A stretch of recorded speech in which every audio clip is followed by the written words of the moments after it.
So there are possibly two different considerations for the White House here. On the one hand, if this upcoming election brings to power a president in Iran that is more amenable to a diplomatic solution, then that is a good thing for the Biden administration that does not want to see further escalation, whether it's in the region or on the nuclear front, but had real difficulty dealing with President Raisi and Foreign Minister Amir Abdullahian. And that is why the talks in Oman that occurred even last week were with Deputy Foreign Minister Ali Bagheri Kani, who is now the acting Foreign Minister.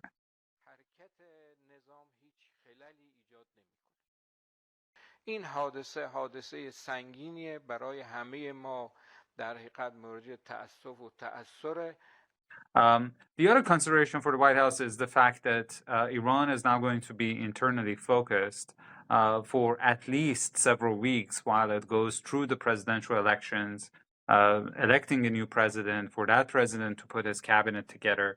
And all of that means that the White House needs to be less worried about Iran escalating on the nuclear front or in the region, because it simply does not have enough bandwidth, which is a situation that the Biden administration, I think, can fully understand, given that it too is dealing with too many crises in an election year. سنگین و سختی انشاءالله خود سربازان شهید سلیمانی این کار رو انجام خواهند داد. Well, look, the reality is that the U.S. has a long experience in negotiating with authoritarian states, whether they're allies or adversaries.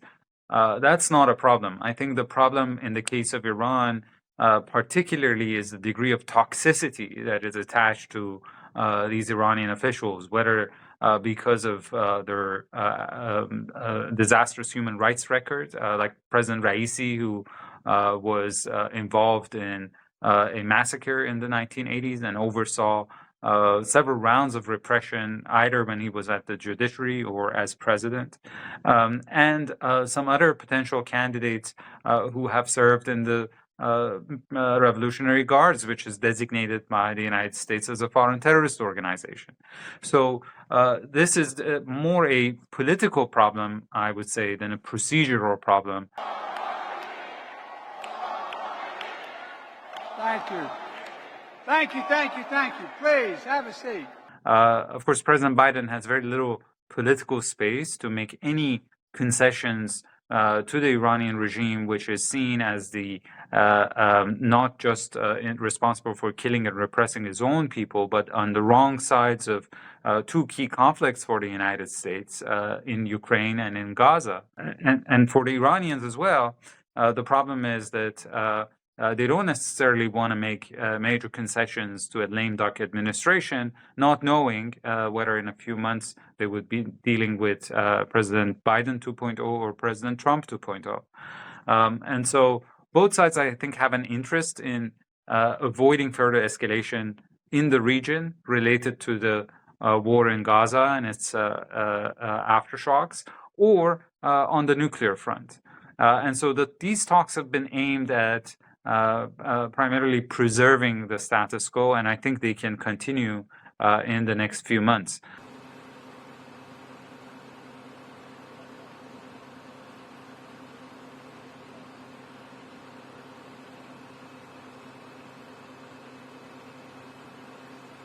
I think the track record of the past few months clearly demonstrates that both Iran and the United States struggle to keep their regional allies in check. Now, the passing of Iranian president creates more uncertainty at the top of the political echelons in Iran.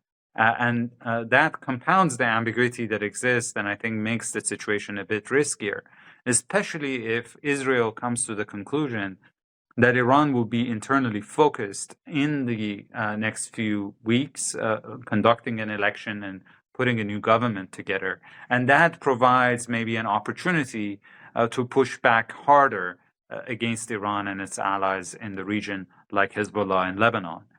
And that, I think, has a a very high potential of uncontrolled escalation, because Iranians usually, when they find themselves in a position of weakness and vulnerability, they act in a much more assertive and aggressive way.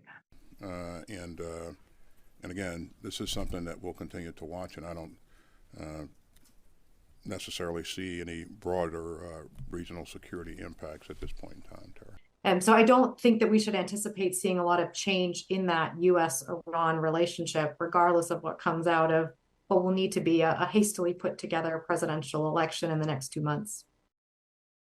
I don't think that the Islamic Republic is interested in strong presidents or moderate presidents anymore. So we are likely to see a conservative, more authoritarianly minded president come out of this process. And so there wouldn't necessarily be any movement on the Iranian side towards change in policies in any substantial way.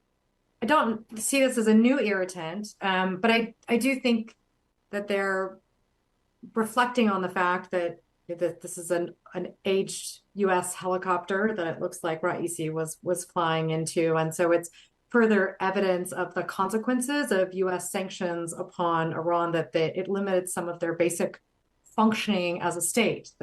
There's sort of things that they would be expected to be able to do, and U.S. pressure inhibits their ability to do these most basic functions, like moving, senior political leaders from place to place within the country. And over time, reach the brink. As we exit the Iran deal, we will be working with our allies to find a real, comprehensive, and lasting solution to the Iranian nuclear threat. The United States withdrawing from the nuclear deal sends a message to Iranian politicians that it's not a good policy for you to advocate better relations with the U.S. or, some sort of agreement or accommodation with the U.S. I think we have, to some extent, made that not an appealing policy option. So I would not expect a future president to advocate those sorts of policies. They would kind of be making the same mistake twice. به حول قوه الهی کشور با همون اقتدار زیر سایه رهبری به پیش خواهد رفت